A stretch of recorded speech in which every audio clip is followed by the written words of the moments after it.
ସାପକୁ ଭଲ ପାଉଥିବା ମଣିଷଟି ବିଭିନ୍ନ ପରିସ୍ଥିତିରେ ବିଭିନ୍ନ ଅଞ୍ଚଳରୁ ସାପକୁ ଉଦ୍ଧାର କରିଥାନ୍ତି ସୁବ୍ରତ ପ୍ରଧାନ।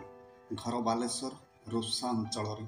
ଖାଲି ସାପକୁ ଉଦ୍ଧାର କରନ୍ତିନି, ଯଦି ସାପର ଅଣ୍ଡାକୁ ପାଆନ୍ତି ତାକୁ ମଧ୍ୟ କୃତ୍ରିମ ଉପାୟରେ ନଡ଼ିଆ ଚୋପା ଓ ଉଦାବାଲି ଦ୍ୱାରା ସାପ ଅଣ୍ଡାରୁ ସାପ ଛୁଆ ଜନ୍ମ କରାଇଥାନ୍ତି ଏବଂ ସାପ ଛୁଆକୁ ନେଇ ଜଙ୍ଗଲରେ ଛାଡ଼ିଥାନ୍ତି।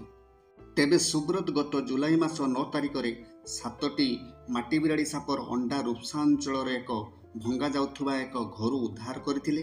ତାକୁ କୃତ୍ରିମ ଉପାୟରେ ସାପ ଛୁଆ ସୃଷ୍ଟି କରି ପ୍ରାକୃତିକ ଆବାସ କେଶୁରା ଜଙ୍ଗଲରେ ଛାଡ଼ିଥିଲେ। ତେବେ ସୁବ୍ରତ ସବୁ ପ୍ରଜାତିର ସାପକୁ ଉଦ୍ଧାର କରିବା ସହ ଜଙ୍ଗଲରେ ସୁରକ୍ଷିତ ଜାଗାରେ ଛାଡ଼ିଥାନ୍ତି।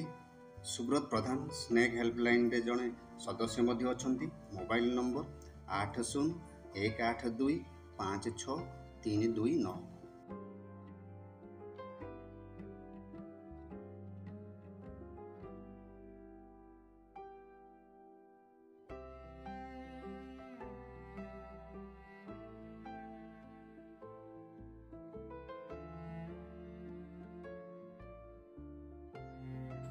ତାକୁ ତାର ପ୍ରାକୃତିକ ଉପାୟରେ ତାକୁ ରଖିଥିଲୁ ଆମେ ସେ ଅଣ୍ଡାକୁ, ତ ସେ ଅଣ୍ଡାରୁ ଛୁଆ ବାହାରିଛି ଦେଖିପାରୁଥିବେ।